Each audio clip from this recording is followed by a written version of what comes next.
As the Roman philosopher Seneca once said, "We are more often frightened than hurt, and we suffer more from imagination than from reality."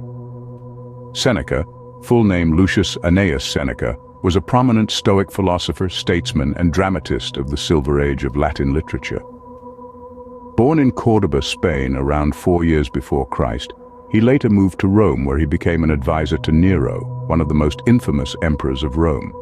Seneca's contributions to Stoic philosophy, a school of Hellenistic philosophy, are vast and enduring.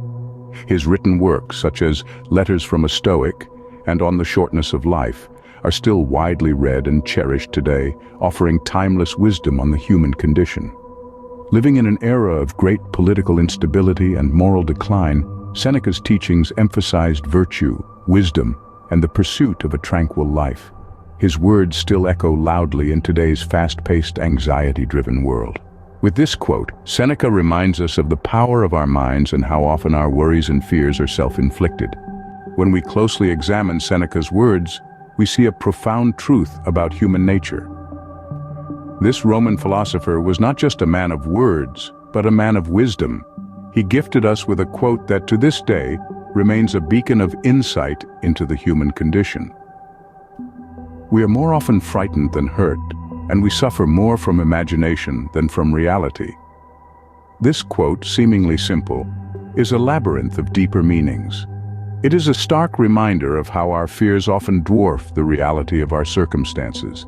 It is about the monsters we create in our minds, the shadows that we let grow until they dominate our thoughts and actions. Let's start by exploring the first half of the quote. We are more often frightened than hurt. It's a reflection of how our fears often exceed the actual dangers we face. The anticipation of pain or discomfort is frequently more paralyzing than the actual experience. We dread the dentist's drill more than the fleeting discomfort it causes. We fear rejection more than the momentary sting it brings. Our minds, in their overzealous attempts to protect us, amplify the specter of potential harm. This brings us to the second part of Seneca's wisdom. We suffer more from imagination than from reality. Our imagination is a double-edged sword. It has the power to create beautiful dreams and ideas, but it can also concoct the most terrifying scenarios. We imagine worst-case scenarios, the what-ifs that keep us awake at night. We concoct problems that do not exist and may never come to pass. This suffering, born from our imagination, often outweighs our actual troubles. Seneca's words are a mirror, reflecting our propensity to inflate our fears and anxieties. We let our worries grow until they overshadow our reality. We let the potential for pain or discomfort dictate our actions, often to our detriment. But there's a silver lining here. Recognizing this tendency is the first step towards overcoming it. We can train ourselves to distinguish between the monsters of our imagination and the realities of our circumstances. We can learn to manage our fears rather than let them manage us. We can master the art of perspective. So what does Seneca's quote tell us? It reveals that our fears, our anxieties are often self-inflicted. It shows us that we have the power to control these fears, to quell these anxieties. It is a call to action, a plea to stop letting our imagination cast a shadow over our reality. By understanding this, we can start to take control of our fears and anxieties instead of allowing them to control us. Seneca's wisdom is not just a reflection of our human nature, but a guide to mastering it. So let's take this wisdom to heart and start reshaping our reality, one fear at a time. To better understand Seneca's wisdom, let's look at some practical examples. Imagine you are about to give a presentation in front of a large crowd, and your mind starts to fill with terrifying scenarios. You envision yourself forgetting the words, stumbling over your sentences, or even tripping on your way to the podium. The fear of these imagined scenarios can be so intense that it keeps you up at night, causing stress and anxiety. But when the time comes to give the presentation, none of your fears materialize. You don't forget your words, you don't stumble over your sentences, and you certainly don't trip. The reality is far less frightening than the scenarios you cooked up in your imagination. Or consider a situation where you are waiting for medical test results. The agonizing wait, can often be worse than the results themselves. Your mind starts to wander, imagining the worst-case scenarios. You might spend sleepless nights worrying about a severe diagnosis that may never come. When the results finally arrive, it turns out you are perfectly healthy. The suffering you experienced was not from the reality of the situation, but from your imagination running wild. Another example is when you are faced with a difficult conversation. Maybe it's a confrontation with a friend, a discussion with your boss about a raise, or breaking up with a partner. The thought of having these conversations can be so daunting that it causes significant distress. You might replay potential outcomes in your mind, each one worse than the last. But when you finally have the conversation, it's nowhere near as terrible as you imagined. The reality, once again, is less hurtful than your imagination. A final example could be the fear of failure. This is a fear that holds many of us back from pursuing our dreams. We imagine ourselves failing spectacularly, becoming the subject of ridicule, and being forever defined by our failures. This fear can be so paralyzing that it prevents us from taking any action at all.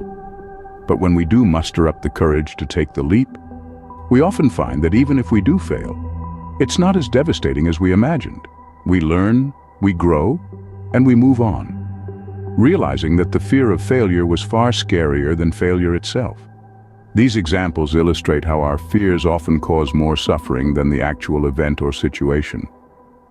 In each case, the fear and the suffering were born from our imagination, not from reality. We create these terrifying scenarios in our minds, causing ourselves unnecessary stress and anxiety.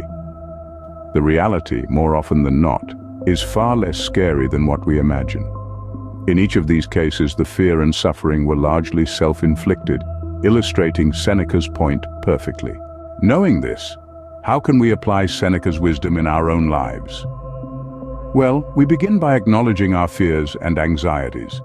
It's important to remember that fear is a natural human response. It's a survival mechanism. But we must learn to distinguish between rational and irrational fears. A rational fear is a real immediate threat, while an irrational fear is often based on our imagination, not reality. So, what can we do? First, practice mindfulness.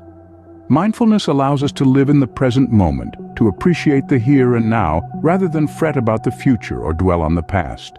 It enables us to observe our thoughts and feelings without judgment. When a fear arises, don't suppress it, observe it. Ask yourself, is this fear grounded in reality, or am I imagining a worst-case scenario? Next, challenge your fears. This might sound intimidating, but it's a crucial step in mastering our anxieties. When an irrational fear presents itself, confront it. Ask yourself, what evidence do I have that this fear will come true? More often than not, you'll find there's little to no evidence at all. Then, take small steps. Overcoming fear isn't a one-time event. It's a journey. Start by facing smaller fears and gradually work your way up.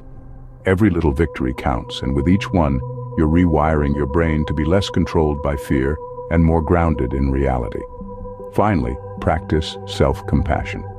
Remember, it's okay to feel fear. Don't beat yourself up over it.